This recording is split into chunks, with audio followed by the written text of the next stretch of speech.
The Pacific was burning. In 1942, American pilots went to war with courage, and airplanes that couldn't survive a turning fight with Japan's Zero. Carrier after carrier burned. Commanders sent boys into the sky knowing many would not return. The U.S. did not need a fighter. It needed a miracle. And in a little factory on Long Island, a company that hammered aircraft parts by hand began an impossible race against time. Grumman would build 11,000 fighters in just 2 years. Machines so tough, so deadly, so perfectly designed for carrier war that they shattered Japan's air power and rewrote aviation history. This is the story of the Hellcat, the fighter that America needed, and the enemy never saw coming. The year was 1942, and every map in Washington looked the same, a spreading tide of red Japanese flags stretching across the Pacific. Pearl Harbor had stunned the nation, but the months that followed were worse. Wake Island fell. Manila surrendered. American carriers roamed vast oceans with too few pilots and aircraft unprepared for the fight ahead. In every dogfight, one name echoed fear: the Mitsubishi Zero. Fast, lightweight, able to turn inside anything America had, it was the terror of the sky. Young American pilots climbed into cockpits knowing the truth whispered in ready rooms: meet a Zero in the turn and you die. For the U.S. Navy, the situation bordered on hopeless. Factories couldn't build fast enough, designs lagged behind reality, and the Pacific demanded strength now. The Navy needed a fighter that could take punishment, strike back, and win. Not in 5 years, in months. The old world had ended. Industrial war had begun. Far from the battlefields of the Pacific, on the quiet shores of Long Island, stood a factory unlike any other in America. Officially, it was Grumman Aircraft Engineering. Unofficially, the Navy called it the Iron Works. Not because it forged steel like a mill, but because everything built inside it seemed unbreakable. This wasn't a polished corporate campus. It was loud, raw, and fast. A place where engineers worked shoulder to shoulder with machinists, and where design ideas were sketched on scrap metal sheets instead of conference boards. If a part didn't fit, workers didn't write reports. They grabbed tools and fixed it. If a pilot complained, Grumman changed the airplane that afternoon. Founder Leroy Grumman believed fighters should be built like tools: rugged, simple to repair, and able to bring pilots home on their worst day. The culture was tough, blue-collar, relentless. Men and women worked 12-hour days, 7 days a week, fueled not by slogans, but by urgency. America wasn't just building airplanes here. It was building survival. Before the Hellcat, American carrier pilots fought a brutal lesson in the skies over the Pacific. Technology, not bravery, decides who lives. The Japanese Zero wasn't just a fighter. It was a flying warning. Light, agile, and deadly, it twisted through dogfights with impossible grace. Pilots who tried to match it, turn for turn, rarely came home. Reports from the front read like confessions: "We can't outturn them. We can't outclimb them. We need something better." The U.S. Navy demanded an aircraft that flipped the script. It needed speed, power, firepower, and armor. A fighter that didn't ask pilots to dance, but to dominate. Survivability was no longer optional. Burn-resistant tanks, armored cockpits, and rugged landing gear became requirements, not luxuries. The war wasn't being lost for lack of courage. It was being lost for lack of the right machine. And so the Navy turned to Grumman with a simple order: build us the airplane that wins the Pacific. The first Hellcat didn't roar onto the scene, as it almost limped there. Grumman had already begun developing a new fighter, the XF6F1, but early tests showed a grim truth: it wasn't enough. Pilots loved the concept: big wings, stable gun platform, rugged frame, but the power just wasn't there. With the Pacific bleeding and the Zero dominating, good enough later wasn't an option. Then came the turning point. U.S. intelligence and pilot combat reports confirmed Japan's Zero used extreme agility and lightweight construction. A plane built to dodge bullets, not survive them. Grumman chose a different path. muscle and durability over gymnastics. They tore into the prototype, redesigned the nose, strengthened the frame, and made a radical decision: upgrade to the massive 2,000 horsepower Pratt & Whitney R2800 double Wasp engine. No waiting for bureaucracy, no fear of failure, just speed. When the upgraded XF6F3 touched the runway, it wasn't just another fighter, it was a hammer built to break an empire in the sky. The race was now officially on. The Japanese Zero was a featherweight boxer, graceful, elegant, deadly through agility. The Hellcat? It was a brawler in steel gloves. Grumman engineers didn't design it to win beauty contests in the clouds. They designed it to survive hell and punch harder than anything in the Pacific. The Hellcat's skin was thicker, its bones stronger, and its heart a roaring double Wasp engine that could drag it back to the carrier even when torn apart. Pilots said you could shoot at a Hellcat all day, and it would still fly home. Key innovations made it a floating shield in the sky. Self-sealing fuel tanks. When bullets tore through, rubber layers swelled and sealed the holes. Armored cockpit plating. The pilot didn't sit in a seat. He sat in a fortress. Reinforced landing gear, built to smash down on carrier decks at night in storms, damaged and leaking fuel, yet still lock wings and roll forward. It wasn't meant to out-twist the Zero. It was built to outfight, outshoot, and outlive it. America didn't need elegance. It needed a fighter that refused to die. The Hellcat wasn't just a fighter, it became a manufacturing revolution. To win the Pacific, America didn't need dozens of planes. It needed thousands, fast. And Grumman, a company that once built canoes and parts by hand, suddenly had to produce fighters like Ford built cars. So they reinvented themselves overnight. Assembly lines stretched through Long Island like arteries pumping steel. Old woodworking shops turned into metal shaping halls. Engineers walked factory floors with oil-stained sleeves, measuring jigs and weld points like battlefield surgeons. Almost every part of the Hellcat was built to be interchangeable, a radical idea then. If a wing was damaged at sea, a new one could bolt on without custom fitting. Minutes, not hours. Tools weren't ordered. They were invented on the spot. If a process slowed production by a minute, it was redesigned by evening. Grumman didn't simply build airplanes. They built systems that built airplanes. The workforce worked in 3 shifts, lights never dimming, machines silent. The goal wasn't just to deliver planes, it was to bury Japan in American horsepower.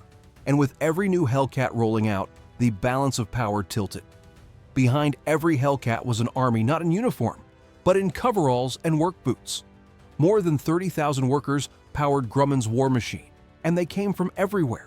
Mechanics from auto garages, ship welders, and farm boys who could fix anything with their bare hands.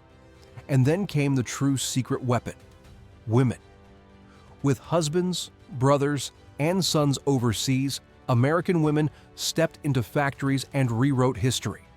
They riveted wings, stitched control surfaces, welded steel, wired radios, and calibrated gun mounts with surgeon precision. Many had never touched machinery before the war. Now they were building the aircraft that would dominate it. Grumman operated 24 hours a day, 7 days a week. Cafeterias ran around the clock, buses delivered workers at midnight, babies slept in strollers beside break rooms, and families measured life not in weeks, but in shifts. Exhaustion was real, but purpose was stronger. Every bolt turned, every sheet of aluminum shaped, meant one more pilot had a fighting chance. This wasn't just production. It was patriotism in steel and sweat. And the skies of the Pacific were about to feel its power. Building Hellcats wasn't just about assembly lines. It was a logistical circus with wartime grit. Grumman didn't have time for polished supply chains or slow government schedules. If a part was needed, it moved now. Engineers personally drove blueprints across Long Island highways. Spare wings and engines traveled in milk trucks, wedged beside bottles and ice. When trains were too slow or materials got stuck in bureaucratic lines, Grumman employees grabbed flatbed trucks, loaded aircraft parts themselves, and delivered them at dawn. They called it the Grumman Roadshow, a rolling, desperate, brilliant supply chain fueled by adrenaline and American stubbornness. Even executives drove trucks and forklifts when materials bottlenecked. Nothing, not distance, not paperwork, not exhaustion, was allowed to slow production by even a single day. Every delivery, no matter how improvised, meant another Hellcat reached the front faster. Speed wasn't an advantage anymore. It was a weapon. What Grumman accomplished defied logic. In just 24 months, the company produced over 11,000 Hellcats, a rate the world had never seen for carrier fighters. At peak speed, an F6F rolled off the line every hour. Think about that. While a pilot ate dinner on a carrier halfway across the Pacific, another machine was being born to join him. More than 400,000 individual parts fit together with near-perfect precision. Steel, rubber, aluminum, radios, guns, hydraulics, all synchronized like an orchestra with no time to rehearse. By 1944, the Hellcat was more than a weapon. It was a flood. Japan, with its hand-built zero production pace, simply could not keep up. Factories bombed, materials scarce, pilots dwindling, while the U.S. industrial engine only roared louder. Wartime observers said America didn't just outfight the Axis, it outbuilt them. And the Hellcat's production line was proof. When the Allies needed air supremacy, America answered not with one fighter, but thousands. The Hellcat's destiny wasn't proven on drafting tables or factory floors. It was proven over the vast blue emptiness of the Pacific. Its first combat came in late 1943, as U.S. forces clawed their way back across island chains soaked in history and blood. The skies over Tarawa and Kwajalein became baptism by fire for Grumman's new beast. Pilots who climbed into the Hellcat expected a fight. What they got was dominance. The massive double Wasp engine hurled them off carrier decks with raw force. Climbing through humid Pacific air, Hellcats intercepted zero formations, and something remarkable happened.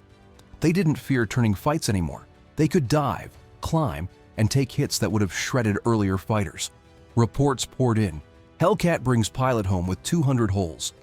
Returned missing landing gear, still alive. Out-climbed Zeros. The Hellcat wasn't just surviving, it was hunting. By the time Hellcats reached the Marshall Islands, pilots knew the truth. The tide was turning. The aircraft America needed had arrived, and it was hungry. When the numbers finally came in, even hardened Navy commanders paused. The Hellcat wasn't just winning, it was dominating history. Across the Pacific, from the Gilberts to the Marianas, and deep into the Philippines, Hellcats carved a path of aerial supremacy that no fighter before or since has matched. The final tally: 5,156 enemy aircraft shot down, a staggering 19-to-1 kill ratio. That wasn't just air combat success, that was air supremacy made real. Zeros once feared by every Allied pilot now found themselves outclimbed, outgunned, outdove, and outsurvived. The U.S. had created not just a fighter, but a predator of the Pacific. Pilots said flying the Hellcat felt like having a second life. In a machine built of raw steel and American stubbornness, they didn't fight to survive. They expected to win. The true arena of the Hellcat wasn't land. It was the heaving steel decks of U.S. aircraft carriers cutting through Pacific swells. Carrier warfare was the most unforgiving battlefield on Earth. One wrong landing, one jammed arrestor hook, one wave too high, and pilot and machine vanished into the sea. But the Hellcat turned carriers into floating air fortresses. From the decks of USS Enterprise, Yorktown, Essex, and dozens more, Hellcat squadrons launched in roaring waves. Their role expanded beyond dogfighting. Now they escorted bombers, swept enemy airfields, intercepted kamikaze raids, and protected naval task forces pushing Japan back island by island. Then came the turning point. The Great Marianas Turkey Shoot, June 1944. Hundreds of Japanese aircraft dove toward the U.S. fleet in a desperate attack. Hellcats rose to meet them. The result wasn't a battle, it was an annihilation. Nearly 400 Japanese planes were destroyed in a single day, most by Hellcats. Veteran pilots and raw recruits alike knew the old fear of the Zero was gone forever. In every major naval campaign from the Marianas to Leyte Gulf, the Hellcat rose first, fought hardest, and landed last. It didn't just defend carriers, it made them unstoppable. Victory in the Pacific didn't end with a dogfight. It ended with a signature on the USS Missouri in Tokyo Bay. And when peace finally returned, the Hellcat, the fighter born in crisis and hardened in fire, faded almost as quickly as it rose. Jets arrived, new doctrines formed, and the piston age closed. Many Hellcats were scrapped, melted down, or sold for parts. Yet pilots never forgot. They remembered the machine that took them into battle and brought them home when smoke filled the cockpit and fuel bled from bullet holes. They remembered how it changed the war, not through sleek beauty, but through unstoppable force and reliability. The Hellcat didn't become a Hollywood superstar like the Mustang. It didn't get romantic speeches or silver screen glamour. It got something rarer, the quiet respect of the men whose lives it saved and the gratitude of a nation that needed a miracle and got one with wings. The Hellcat story is bigger than a machine. It's the story of what a nation can do when the clock is ticking, the odds are crushing, and defeat is not an option. It's the roar of the double Wasp at dawn, the glow of factory lights at midnight, the grease-stained uniforms, the unanswered prayers over the Pacific, and the pilots who climbed into a cockpit knowing history was waiting. In 2 years, a workforce of ordinary Americans built a fighter that changed the war, not through elegance, but through power, durability, and the belief that impossible is only a word until someone refuses to accept it. The Hellcat didn't just win air battles. It won time, hope, and victory. And long after its last engine fell silent, one truth remains. When a free nation is pushed to the edge, it can build miracles and fly them straight into history.